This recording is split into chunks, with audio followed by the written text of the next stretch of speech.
Allez, un tout autre sujet. À présent, on est à l'approche de Noël et il y a des objets qui font fureur et qui sont très demandés. Ce sont les montres connectées. Est-ce que tu connais, Arthur? Non, tu vas me dire. Pourtant, tu cours. Ça sert. Pourtant, tu cours. Oui, mais je n'en ai pas. À Bon. quoi ça sert alors? À quoi ça sert? Tu veux le savoir? Oui, je veux le savoir. Ah ben, on va regarder ça. Dans le Allez. sujet de Benoît Ruiz, Magnéto. qui est allé aux côtés d'un club de triathlon de Cagnes-sur-Mer. Magnéto. donc. Magnéto. Bonnet, chaussures de sport, shorts pour les plus courageux, mais surtout la montre connectée.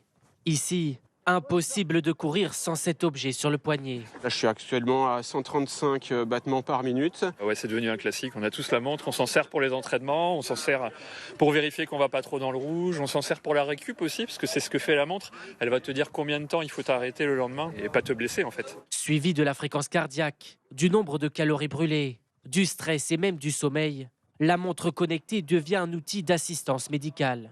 Emmanuel a subi une transplantation rénale. Sa montre lui permet de ne pas se mettre en danger. Je ne dois pas aller entre guillemets dans le rouge. Donc sur la montre, il y a toutes les zones de fréquence cardiaque.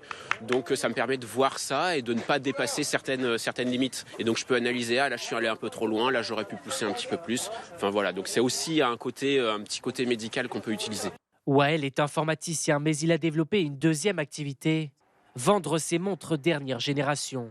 Ce qui plaît le plus aux utilisateurs, c'est la fonction SOS, qui permet d'appeler un proche en cas d'urgence médicale. La montre se synchronise avec le téléphone pour recevoir les appels.